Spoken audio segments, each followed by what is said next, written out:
aniga qaabka ayaa dhaqaalaha iyo caafimaadka qoysaska Soomaaliyeed si guddiga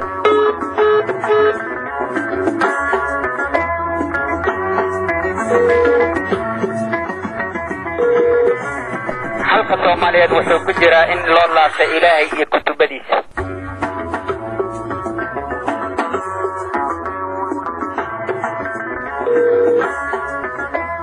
aniga shakhsi ahaan waxay ila tahay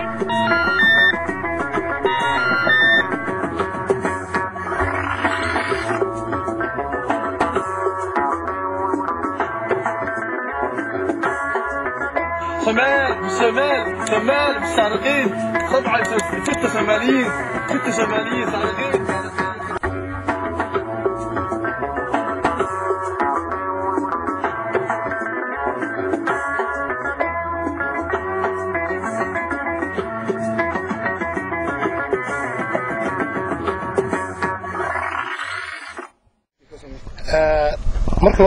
marka loo eego dhinaca dhalinyarada Soomaalida dib ku dhacay iyo qoorgooyadan sharci darrada ah kulay wax kale oo ka oran karnaa ma jirto waxa sababay dawlad la'aanta iyo xukuumad la'aanta ka jirta Soomaaliya oo aanay jirin cid u doodo ama xil saari karta dibka ku dhacay macnaha Soomaalida meel kasta ay joogtaba marka in fact wax aad looga xumaado sharciyan aanay ahayn wax suuragal ah in qof wax haday horta laga gooyo marka maxaa kalifay isleedahay in dhalinyaradaas maartay sida Soomaalidu badan ay sheegayso in isu dambigaas ay ku gelin sababta kaliya oo la oran karo way kaliftay oo hadan ku soo celiyo waxay noqonaysaa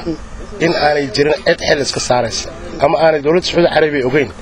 cid u soo dabagalaysa oo weydiinaysa asbaabaha ay ku dhacday dilkan macnaha xaq darrada ah ee loo geystay dhalinyarada Soomaaliyeed marka maxaad ugu baaqaysaa dawladdan cusub hadda Soomaaliya loo doortay maxay shakhsi ahaan kaalin sidee ay ka qaadan karaan kiiskan dawladdan la soo magacaabay hadda waxa u furan dhowr maado in ay ka doodo oo ay ka dacwooto dibka xaq darrada ay loo geystay Soomaaliya dhalinyarada Soomaaliyeed iyagoo markaas eegeen danaha gaarka ah ee dawladda oo ah in ay iyagu ka helaan kaalmo dawladda Sacuudi Carabiga balse ay awood siiyaan xaq darrada loo geystay dadka Soomaaliyeed sidii wax uga qaban lahaayeen تاو بس أخبرني كذا قبتها هذا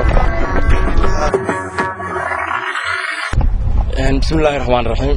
أرني وورت والله أنت ثاني قاعد بروح معي شخصيا dadkaas ayaga oo dawladda sheeganayo intaas sano soo jirtay boortooyada maanta anigu waxaan ku tilmaami karaa aragtida ahaantayda inay yihiin dad kawaalayaal ah sidaan dhigi karo sababtoo ah qof bini'aadan ah oo lama arag inta la yiri waxbuu xaday la soo qabtay qoorta laga jaro shareecada diiniga iyo maadiga midna kuma jirtaas sidaas awgeed aad baan uga xumahay dhalinyarada Soomaaliyeed tacaadiga ku dhacay ee dawladdaas ku sameysay xaqiiqada hortaniyo dadkaas Sacuudiga haddaysan diinta Islaamka naga dhaxaynin waxba kuma darsan ani kulay qof aan aqaan wax ku darsan ma dhahin qaranka Soomaaliyeedna wax ku darsada ma dhahin jaamacatul arabna kuma aan biirnayn waxa kaliya sukaay keenin waxaan arkaa inay tahay diinta Islaamka ma ahanay haddaysan naga dhaxayn lahayn waxba iskuma aan darsan kuwaas hadda joogan ma aysan aadin xaqiiqatan tayada aan leeyahay marka ururkiina dhalinyarada magaalada Aarhus wax mudaharaad iyo maqaabilaysan arintaas oo ku soo hadal qaadanay waan ka wada hadalnay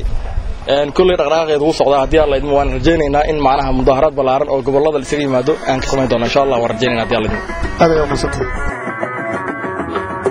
horta marka hore waxaan sheegay horta inuu information fiican kama haysto xaqiiqdii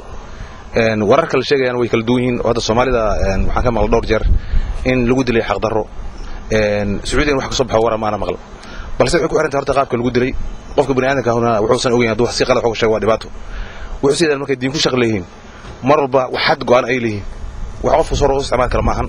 sidaas awgeed haddii wiilashaas wax lagu dilay ay yihiin wax sharciga Islaamka oo aan waafaqsanayn haddii lagu dilay anu waan ka soo horjeedaa waana diidahay waana ku xumahay wiilasha wax lagu dilay aad ayuu muusatay anigu Yuusuf ahaanteeda ra'yigayga markaan ka dhibto arrintaasi waxay tahay arrin aad u fulxun